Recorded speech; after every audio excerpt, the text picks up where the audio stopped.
Por que você descansa e continua cansado? Você tira férias, sai da rotina, as crianças entram em férias escolares, os horários se bagunçam e em vez de descansar, a casa vai ficando mais caótica. Muita gente vive exatamente isso. Janeiro chega e já foi embora e junto vem um pensamento meio culposo, meio silencioso que algumas pessoas não têm coragem de falar. Por que eu estou tão irritada se eu deveria estar descansando?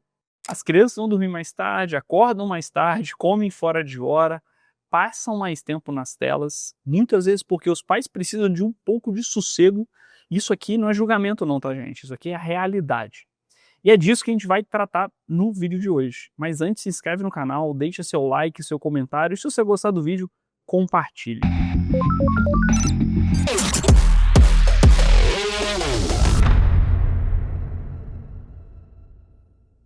O problema é que esse excesso de tela, somado à quebra completa da rotina e o sono desregulado, vai criando um ambiente de estímulo constante.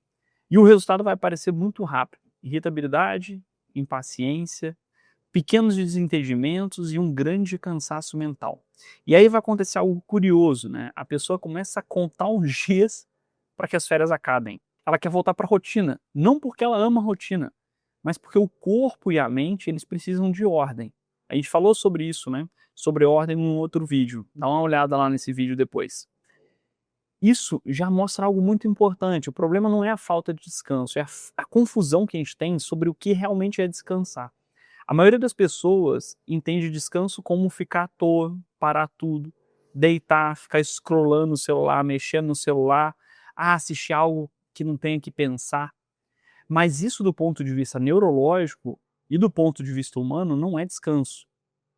Aqui é importante a gente fazer uma pequena pausa, né, e organizar essa ideia do descanso. Porque existem formas diferentes de descanso. E misturar tudo isso é uma das grandes confusões ali, causas do cansaço moderno. Vamos falar do primeiro descanso, que é um descanso físico. O descanso físico é aquele que recupera o corpo, que é dormir melhor, dormir no horário certo, reduzir a privação de sono, diminuir o esforço muscular excessivo. Isso é essencial, né? Sem um descanso físico, ninguém vai funcionar bem. Isso aí é orgânico. Mas aqui tem um erro muito comum. O descanso físico, ele não resolve sozinho um cansaço que é mental. A pessoa dorme mais, fica mais tempo deitada, viaja e continua muito cansada. Por quê? Porque existe o descanso mental, não só o descanso físico. E o descanso mental não é dormir, é diminuir a carga cognitiva, né? No caso, a gente vai reduzir o excesso de informação, o excesso de decisões, excesso de comparação, excesso de estímulo simultâneo. Né? Vê se não é assim com você também. Tem hora que você não quer nem escolher o que você vai pedir no iFood, de tão cansado que você tá. Não, escolhe aí, amor. Não, escolhe aí, meu bem, escolhe isso daí, eu não quero. Me tira essa responsabilidade, eu quero dar uma descansada. O nosso corpo pede isso às vezes, né? Esse desprendimento de algumas coisas. A mente, ela não descansa quando ela apenas troca de tela. Ela descansa quando o nível de exigência interna diminui. E aqui entram dois conceitos importantes que o Fernando Sarraz trabalha muito bem num livro que eu já várias vezes citei e vou citar novamente: Aprender a Descansar. A gente tem o descanso passivo e o descanso ativo. O descanso passivo é aquele em que você simplesmente interrompe uma atividade. Você deita, senta, você para. Fica um tempo parado mesmo. Ele é necessário especialmente quando há uma exaustão física, mas ele tem um limite. Quando o descanso passivo vira apenas um consumo de estímulo, celular, vídeos, aquele feed infinito, ele deixa de descansar e passa a cansar mais. Isso na prática, de novo, a gente consegue ver. Maratona uma Netflix para você ver o que acontece contigo no final do dia, né? Uma fadiga, fica o tempo inteiro no celular. Às vezes você fala: cara, nossa, tô exausto. Porque o cérebro, ele não desligou. Ele só mudou o tipo de estímulo. Já o descanso ativo é um verdadeiro descanso humano. E aqui vem a frase central do livro, que eu acho maravilhosa, né? Que descansar não é não fazer nada. Descansar é trocar de atividade. Então o descanso, ele acontece quando você muda o tipo de esforço que você está fazendo. Quem passa o dia inteiro no computador, resolvendo problemas, não descansa ficando mais tempo em frente a uma tela. Essa pessoa descansa quando ela vai, sei lá, cuidar do jardim, lavar uma louça com calma, é isso mesmo, lavar uma louça com calma pode ser um descanso. Fazer uma caminhada, organizar a casa, fazer algum trabalho manual. Eu gosto muito de mexer com madeira, né, fiz uma baleia no meu consultório, faço uns cinzeiros lá, que eu gosto de fumar um charuto. O esforço manual, ele pode trazer um descanso muito interessante pra gente. Por outro lado, quem passa o dia inteiro numa atividade operacional, cozinhando, limpando, né, cuidando de outras pessoas, ele não vai descansar apenas deitando no sofá, rolando o feed ali o tempo inteiro. Essa pessoa ela vai descansar quando ela senta para ler, ela vai escrever, ouvir uma música com atenção, prestando atenção na letra, extraindo alguma coisa daquela música, estudando algo que a nutre, né, por exemplo, porra, eu acabei de falar, eu gosto de um charuto. Uma forma eu lembro que eu comprei um livro de charuto, eu tô dando um exemplo de mim, né, um exemplo meu, porque a pessoa que eu mais conheço sou eu mesmo, então dá pra poder usar isso aqui só pra ilustrar. Eu comprei um livro de charuto pra entender, né, sobre as folhas de charuto, por que que falam que o charuto cubano é o melhor, enfim, né.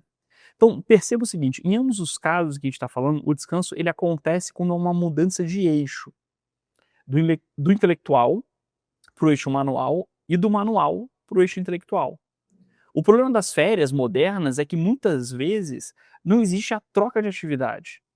Existe apenas mais estímulo, mais tela, mais dopamina, menos silêncio, menos presença. Algumas pessoas têm uma mania muito grande de estar sempre ligando um monte de música, televisão o tempo inteiro. Isso não ajuda a descansar, né? Esses estímulos, esses ruídos o tempo inteiro, eles aceleram mais. Então, o cérebro ele até sente alguns pequenos alívios momentâneos, mas ele vai entrar num ciclo muito perigoso, que é esse pico de estímulo com queda. Pico de estímulo e queda, aí vai gerar uma irritação, um cansaço e a vontade de mais estímulo. Aí você acha que você tem que mudar de estímulo. E é por isso que você dorme mais e continua cansado. Então você viaja e volta exausta. É como eu precisasse umas férias das minhas férias, né?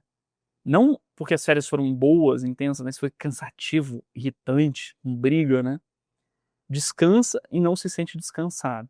Então, porque o descanso físico ele não corrige essa desordem mental. Então, talvez a pergunta não seja por que as férias não funcionaram. A pergunta correta ela é outra. Do que a minha mente realmente descansou nesse período? Isso é importante a gente se perguntar, né? Do que eu descansei e às vezes até planejar isso. O que eu pretendo descansar nessas férias, né? Observar o que eu estou fazendo, né? O que eu estou buscando uma certa finalidade naqueles atos que eu estou me propondo a fazer com a minha família. Ela descansou do excesso de informação? Ela descansou das telas? Ela descansou da comparação? Ela descansou do barulho? Tem muita gente que tem alguns planos, né, e não, nas férias vou usar pra isso. Você começa a ver Instagram e tal, começa a se comparar pra caramba e sai frustrado numas férias. Enfim, será que eu descansei disso, né, descansei de todo esse barulho, dessas comparações, ou apenas eu mudei o tipo de estímulo? Quando a gente entende isso, as férias vão mudar de qualidade. Então esse descanso, essas férias, eles deixam de ser um tempo desorganizado, né, de desorganização completa, e passam a ser um tempo de ritmo diferente, mais ainda humano, né. Descansar bem é reduzir estímulo, trocar de atividade, equilibrar descanso físico e mental, usar o descanso passivo quando necessário, mas priorizar o descanso ativo. A gente vai baixar a dopamina aos poucos e não saturá-la. E quando isso acontece, a ansiedade diminui, a irritabilidade vai ceder e o descanso ele começa de fato a cumprir seu papel. A gente leva a sério tudo nessa vida, né? Que a gente se propõe a fazer de uma forma quase material. Assim, eu quero fazer um vídeo, eu quero fazer bem feito. Eu quero fazer meu trabalho, eu quero fazer bem feito. E descansar a gente não leva tão a sério e não quer descansar bem feito. E é isso que a gente estou querendo propor aqui nesse vídeo. Você observe seu descanso. Reveja ali, lembra dos tipos de descanso que eu citei e tente levar o descanso tão a sério quanto qualquer outra coisa que você leva na sua vida. Se esse vídeo te ajudou a entender um pouquinho, né, que o seu cansaço não é falta que o seu cansaço não é falta de força, mas uma falta de ordem, de descanso verdadeiro, entenda uma coisa, isso não se constrói de um dia para o outro, tá? É um processo. E aí a gente tem a comunidade Cérebro Automático, que nasceu justamente para acompanhar pessoas que querem reorganizar a vida com mais consciência, menos estímulo e mais presença. Sem nenhum atalho, sem fórmulas milagrosas, etc. Beleza? E aí o link tá aqui na descrição. Aguardo você lá na comunidade.